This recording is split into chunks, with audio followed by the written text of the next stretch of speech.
सुप्रभात मेरे सभी प्रिय भाई बहनों को। मैं आप सभी का मार्ग के लिए उजाला कार्यक्रम में हार्दिक स्वागत करती हूँ।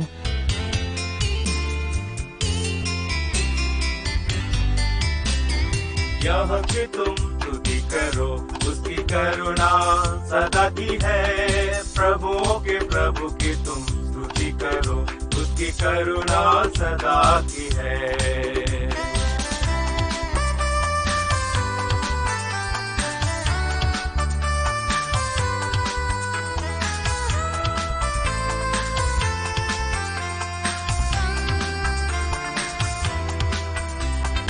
अब तक चलाया स्तुति करो, उसकी करुणा सदा की है। अब तक चलाया स्तुति करो, उसकी करुणा सदा की है। आगे भी चलाएगा स्तुति करो, उसकी करुणा सदा की है। उसकी करुणा सदा की है। क्या कि तुम स्तुति करो, उसकी करुणा सदा की है। प्रभुओं के प्रभु की तुम स्तुति करो, उसकी करुणा सदा की है।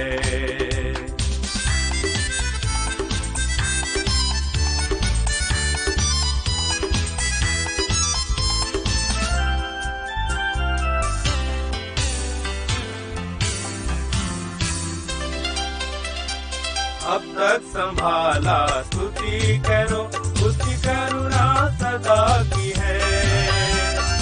अब तक संभाला स्तुति करो, उसकी करुणा सदा की है। आगे भी संभालेगा स्तुति करो, उसकी करुणा सदा की है।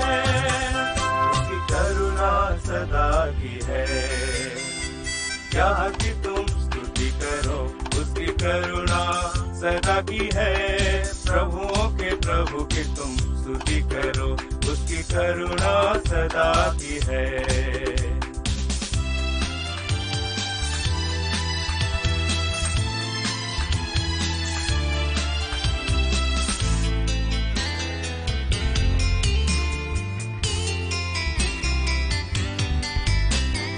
अब तक बचाया स्तुति करो, उसकी करुणा सदा की है।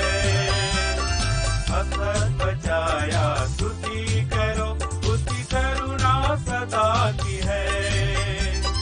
आगे भी बचाएगा स्तुति करो, उसकी करुणा सदा की है।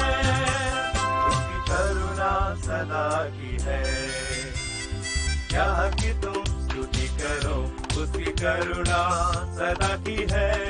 प्रभुओं के प्रभु की तुम स्तुति करो, उसकी करुणा सदा की है।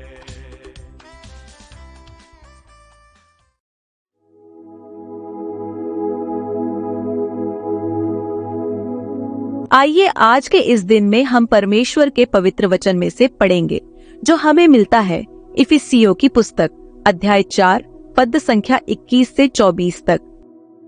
वरन तुमने सचमुच उसी की सुनी और जैसा यीशु में सत्य है उसी में सिखाए भी गए कि तुम पिछले चाल चलन के पुराने मनुष्यत्व को, जो भरमाने वाली अभिलाषाओं के अनुसार भ्रष्ट होता जाता है, उतार डालो और अपने मन के आत्मिक स्वभाव में नए बनते जाओ और नए मनुष्यत्व को पहन लो, जो परमेश्वर के अनुरूप सत्य की धार्मिकता और पवित्रता में सृजा गया है। इस वचन के द्वारा परमेश्वर आप सभी को बहुतायत की आशीष दे। आज के इस भोर के प्रकाश के लिए हम परमेश्वर पिता का धन्यवाद देते हैं, जबकि उसने हम सब पर अपनी महान करुणा प्रकट की और आज हमें ये सुनहरा अवसर दिया कि हम परमेश्वर के पास आ सकें। सर्वप्रथम हम धन्यवाद देते हैं उस जीवित वचन के लिए जो अभी अभी पढ़ा गया, और जो पाठ आज पढ़ा गया है, आज उसमें हम कुछ चीजें उतारने के विषय में और कुछ चीजें पहनने के विषय में हम देखते हैं। जैसा कि वचन में पढ़ा गया, पुराने मनुष्यत्व को, जो भरमाने वाली अभिलाषाओं के अनुसार भ्रष्ट होती जाती है, उसे उतार डालो। अब प्रश्न ये उठता है कि हम किन चीजों को उतारना है। क्या वो चीजें हैं जो हमें उतार कर दूर करनी है? अगर हम रोमियो उसका 6 अध्याय उसका 6 पद पढ़ें तो वहां लिखता है, क्योंकि हम जानते हैं कि हमारा पुराना मनुष्य तब उसके साथ क्रूस पर चढ़ाया गया ताकि पाप का शरीर व्यर्थ हो जाए, ताकि हम आगे के लिए पाप के दासवता में ना रहें। सो मेरे प्रियजनों, परमेश्वर स्पष्ट अपने वचन के द्वारा हमें ये स्पष्ट करता है कि ये जो शरीर है जो पाप में एक समय फंसा हुआ था, इसके छुटकारे की जरूरत थी और उसने एक बार के लिए हमारे जीवन से उस पाप से छुटकारा दिलाकर अब हमारा पुराना मनुष्य तब पूरी रीति से समाप्त कर दिया है और अब हम किसी भी रूप में हम पाप के दासवता में नहीं रहने आए। सो इसी उपलक्ष्य में उसने कहा कि हमें अपने उस पुराने मनुष्यत्व को छोड़कर आगे बढ़ना है। अगर हम कुलिस्सियों की पत्री उसका 3 अध्याय उसके 5 पद पढ़ें तो वहां लिखता है, इसलिए अपने उन अंगों को मार डालो जो पृथ्वी पर हैं, अर्थात वे विचार, अशुद्धता, दुष्टता, बुरी लालसा और लोभ को जो मूर्ति पूजा के बराबर है। ये सारी चीजें हमें एक बार फिर से याद दिला रही हैं कि हम कहाँ पर हैं। ये सब चीजों से हमें छुटकारा प्राप्त होना अनिवार्य है। तो विशेषकर जिस प्रकार से हमने 23 पद में देखा, और अपने मन के आत्मिक स्वभाव में नए बनते जाओ, इसका अर्थ क्या है? नए बनना क्या है? और अगर हम रोमियो उसका 12 अध्याय उसका 2 पद पढ़ें तो लिखता है, इस संसार के सदृश्य ना बनो, परंतु तुम्हारी बुद्धि के नए हो जाने से तुम्हारा चाल चलन भी बदलता जाए, जिससे कि तुम परमेश्वर की भली और भावती और सिद्ध इच्छा को अनुभव से मालूम करते रहो। हाँ मेरे प्रियजनों, परमेश्वर का वचन चाहता है कि जो नया चाल चलन जो हमने मसीह के द्वारा प्राप्त किया है, हम उसमें बनते चले जाएं। हाँ, हम नए बनते चले जाएं। और इसी प्रकार से जिस प्रकार से 24 पद में कहता है, नए मनुष्यत्व को पहन लो। ये नया मनुष्यत्व क्या है? अगर हम 1 कुरिन्थियों 5 अध्याय उसका 17 पद पढ़े, लिखता है, सो यदि कोई मसीह में है तो वो नई सृष्टि है, पुरानी बातें बीत गईं और देखो वो सब नया हो गया।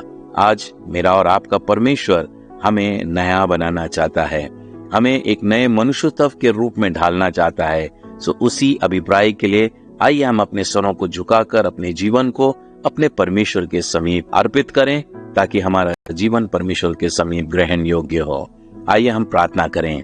हमारे जीवित अनुग्रहकारी प्रेमी दयावान प्रभु, एक बार फिर से आज के इस प्रतिभोर के लिए हम आपका धन्यवाद करते हैं। धन्यवादित हैं, आपने अपना जीवित वचन दिया ताकि पिता परमेश्वर हम उसमें नए रूप में अपने आप को बना सके, एक नए मनुष्यत्व को पहन के पुराना मनुष्यत्व छोड़ के हम आपकी संतान बन जाएं। सो प्रभु जी, हम आपका धन्यवाद करते हैं।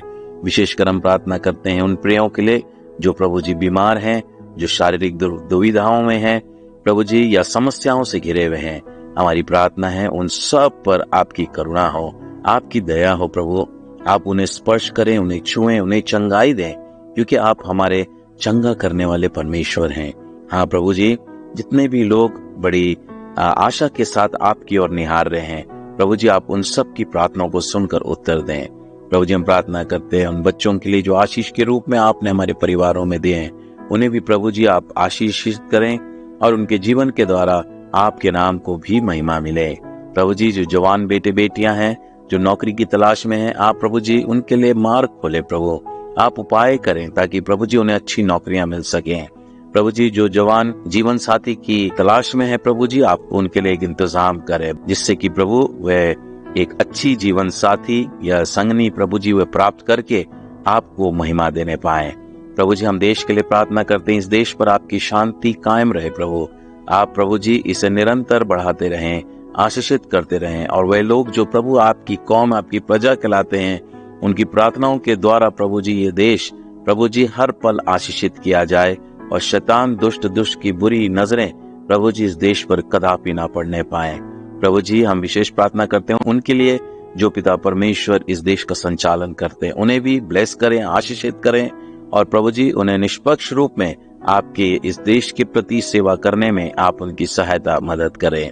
हर एक दास दासियों को, बेटे बेटियों को आपके हाथों में देते हैं, जो आपके जीवित वचन को लेकर जाते हैं। प्रभु जी, आप उन्हें भी संभालें, उनकी सुरक्षा करें, और प्रभु जी शैतान की हर एक दुविधाओं से आप उन्हें महफूज रखें।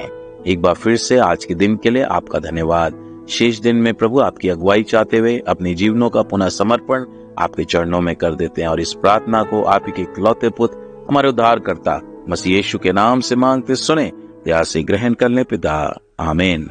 चलाया स्तुति करो उसकी मसीह में प्रिय, विश्ववाणी प्रार्थना सेंटर में हमारे प्रार्थना योद्धा आपके लिए प्रार्थना करने को 24 घंटे उपलब्ध है। आप किसी भी समय हमारे टोल फ्री नंबर पर प्रार्थना के लिए संपर्क कर सकते हैं। हमारा टोल फ्री नंबर है 1800-270-0333। प्रभु आपको आशीष दे। सदा की है, प्रभुओं के प्रभु की तुम स्तुति करो, उसकी करुणा